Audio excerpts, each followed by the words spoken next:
on this edition of NewsTeam Boulder for Thursday, April 1st, 2021. Farewells for a fallen Boulder police officer. The COVID vaccine trial builds momentum at CU, and the CU basketball shines in March Madness.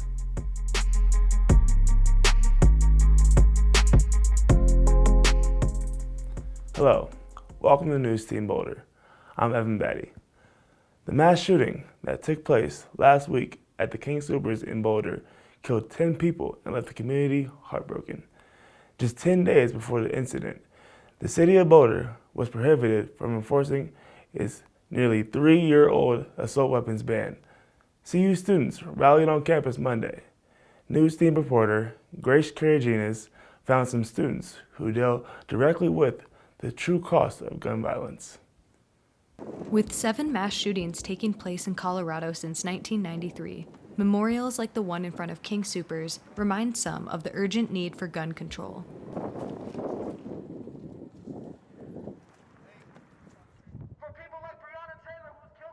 CU students gathered outside of Norland Library on Monday to give people a way to engage in the need for sensible gun legislation. CU sophomore Devin Romero was 17 when her father was killed by an armed intruder who broke into their home. Before everything happened, I thought guns were dangerous, didn't think that they should really be as accessible as they are.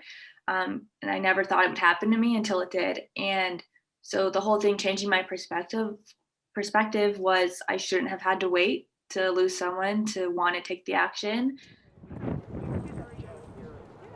She hosted the rally in an attempt to draw a bridge between CU students and the larger Boulder community and demand action. Romero's not the only one who spoke up at the event. Tim Hernandez is a Denver teacher and organizer who asked rally attendees to consider how gun violence goes beyond mass shootings.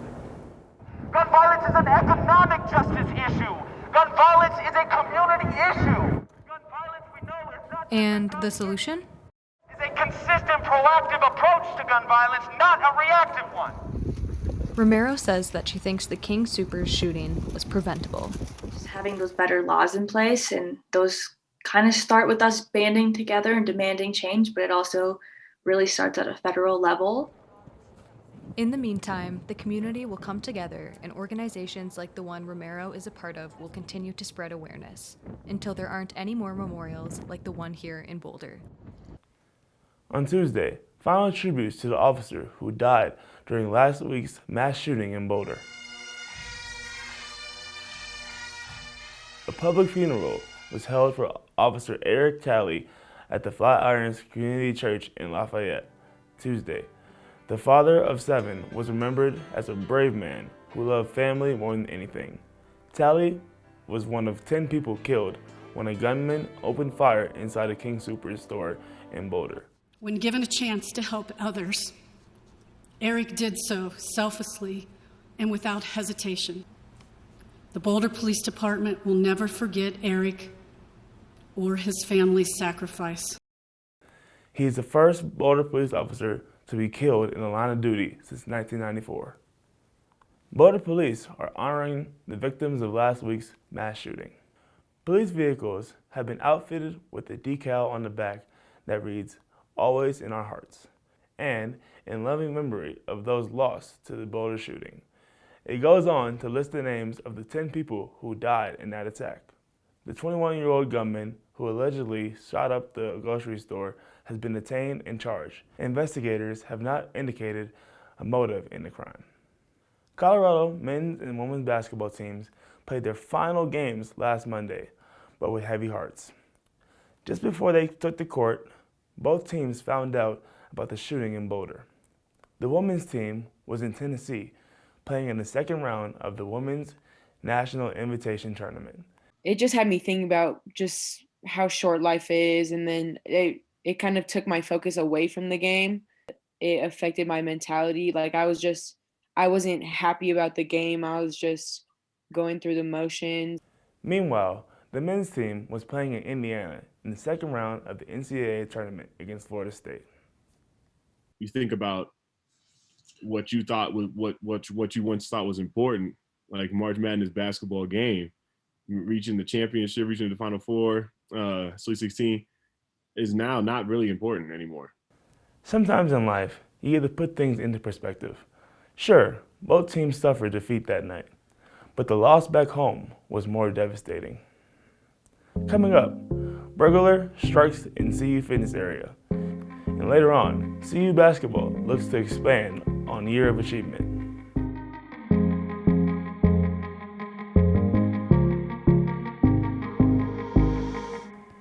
CU Boulder Police released information about a burglary at the CU Rec Center that happened on Wednesday.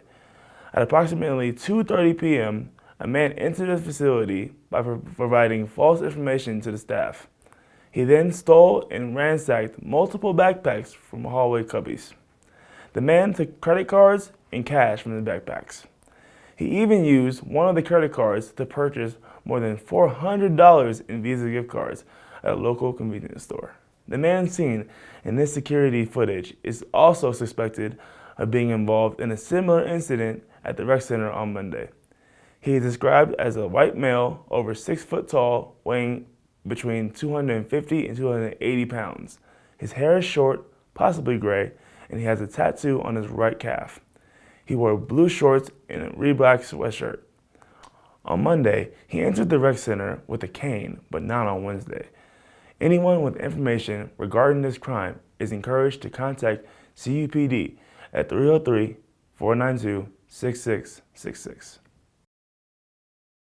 The head of the CDC is asking Americans to stick with the pandemic precautions just a little while longer.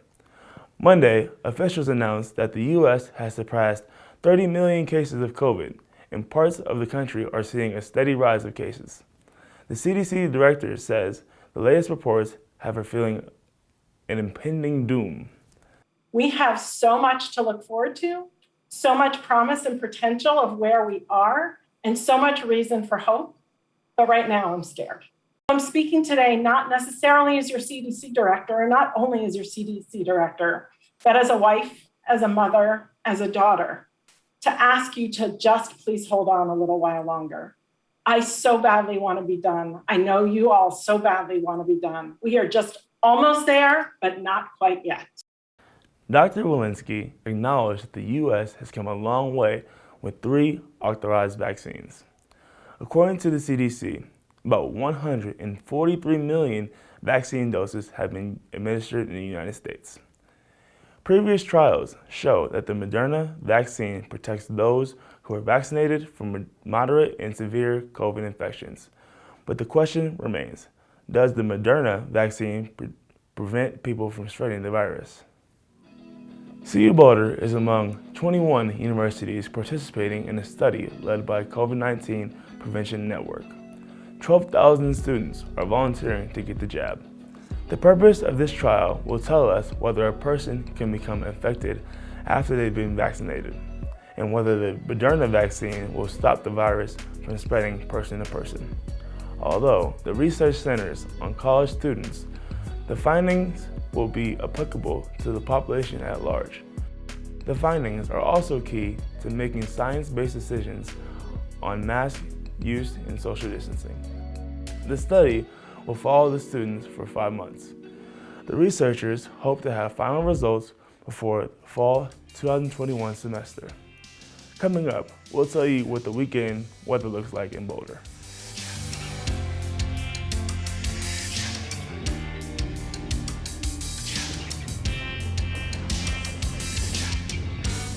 Spring is finally here, and we're looking at a beautiful weekend as a warming trend approaches. Today's highs are in the upper 60s and mid 50s close to the mountains.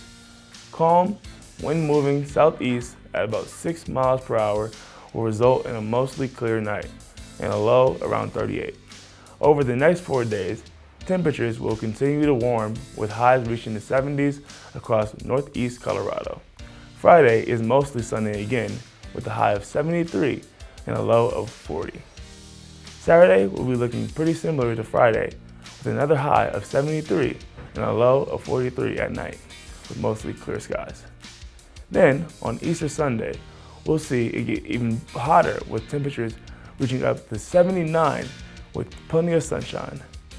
That night, it will be partly cloudy and have a low of 46. Monday will follow that same pattern with a high near 78 and a low of 47 later that night. It will remain dry and clear through the next week. Enjoy the warm weather this weekend and make sure to stay safe. Coming up after the break, basketball highlights, and it's National 1 Cent Day.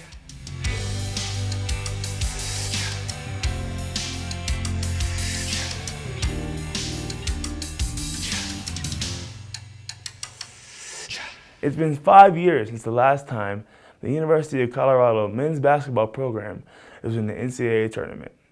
This year was a roller coaster for all, but this group of freshmen who set their sights on reaching the NCAA tournament reflect on their bubble experience. Like we named ourselves the Fantastic Four, so hopefully that will stick for all of college. So fantastic they are, the talented freshman class of Tristan Da Silva, Jabari Walker, Dominique Clifford, and Luke O'Brien had a wild freshman year, but it was also a fun one. A great experience, great learning experience. Just having that under my belt, so I know what it's like and what it takes to get there. But just really the experience, that's been a childhood dream. So being able to say I accomplished that, that's real cool. However, with 7 seniors leaving, the young pups are going to have to grow up fast. We learned a lot from the seniors and Evan and Eli, so just the fact that we can take that into the next couple years, I feel like we got a lot to show the rest of the world. And the Fantastic Four will look to surpass this year's historic run at some point in their career. The future is bright. The sky is the limit. Colorado basketball is in good hands. Time to pinch your pennies if you have any. That's because Thursday is National 1 Cent Day. You can mark the day by donating to a Take a Penny, Leave a Penny tray at a store. Gamble with penny slots or even make a small purchase with pennies only. You'll likely anger a store clerk if you make a big purchase that way. You can also Google the history of the penny. Here's to a little trivia to start you off. Abraham Lincoln's portrait has been on the U.S. penny since 1909. That's it for NewsTeam Boulder. Follow us on Twitter at NewsTeam Boulder and on YouTube. Stay safe, everyone, and we'll see you again next week.